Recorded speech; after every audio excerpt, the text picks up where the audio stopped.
Бүгін сіздерге осындай бір жегеннен тамсандыратын, вау деп аталатын печеньенің рецептісімен бөліскім келіп отыр.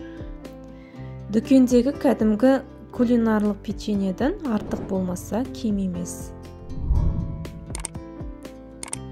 Бір жасап көргеннен ұнататыныңыз сөзсіз. Сондай дәмді, үгілмелі және ауызда еритін дәмді печенье. Бұл печеньеларды дайындау үшін бізге ең алдымен 150 грамм жұп-жұмсақ сары май керек. Тоңазытқыштан алдын ала 2-2,5 сағат бұрын шығарып қоясыздар.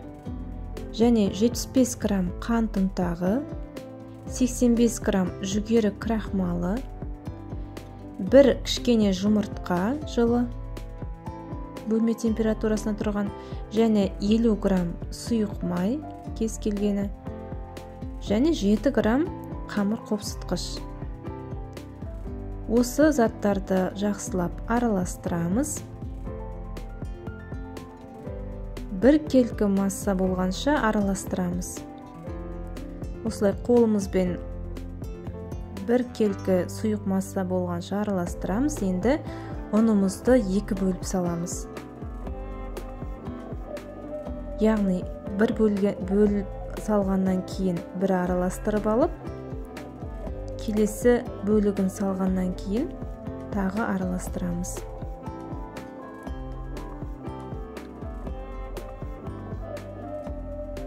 Осылай жақсылап араластырып, ұнымызды салып, біз кішкене қамырға айналып келе жатыр. Бізде сұйықтау келген қамыр болады.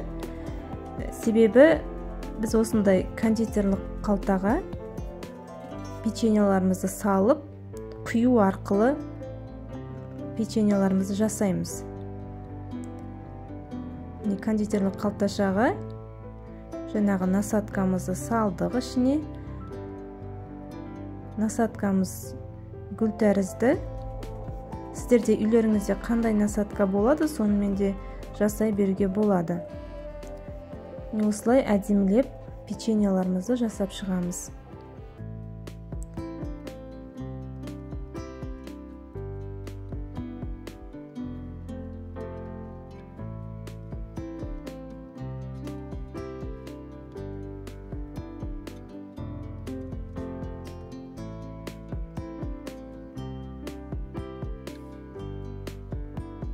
Осындай әдемі печеньеларымыз шықты.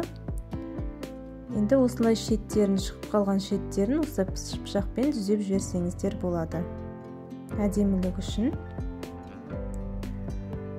Енді қызып тұрған пешімізде 180 Цельсий градуста 25-30 минуттай пісіріп аламыз. Кішкене сәл қызартып алсаңыздар болады. Келесі түрін осындай гүл тәріздес қылып жасауға да болады. Міне көріп тұрғандарыңыздай гүл сияқты әдемі шығып жатыр. Енді біз печеньеларымыз піскенше глазур дайындай береміз. Ол үшін бізге 80 грамм шоколад, менде Қазақстан шоколады, және оған бір ас қасық сұйық май құйып, қысқа толқынды пеште ертіп алдық. Осындай ұзындау стакан сияқты ыдысқа ерткендеріңіз жақсы, себебі печеньені алғанда ыңғайлы болады. Міне біздің печеньеларымыз пісіп шықты. Осылай шоколадқа малып, одан кейін жаңағы миндальды жапырақшаларға ұнаттым, одан кейін кокос түйіршіктеріне ұнатамыз. Кокосовая стружкаға. Осылай кезекпе-кезек печеньеларымызды дайындап аламыз. Глазур сізде дайындай берсеңіздер болады, печенье өте дәмді шығады. Глазурмен көп жағдайда қонаққа және әдемі көріну үшін жасалады. Міне біздегі гүл тәріздес печеньеларымыз пісіп шықты.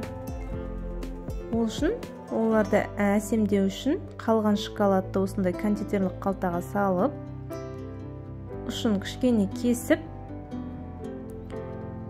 жанагы гүлдеринин орталарына куюп чыгабыз. Немесе сиздерде ак шоколад болса, ак шоколадты кызыл түскө бояп, жанагыдай кызыл түспен әсемдесеңиздер болот. Менде мындай жүрөкчө тәріздес кичкене посыпкалар бар, соларды сеуіп әдеміледім. Осындай печеньеларымыз дайын болды. Егерде видео ұнаса, лайк басып, ұнағаны туралы комментарий жазып, және де менің каналыма тіркеліп қоюды ұмытпаңыздар.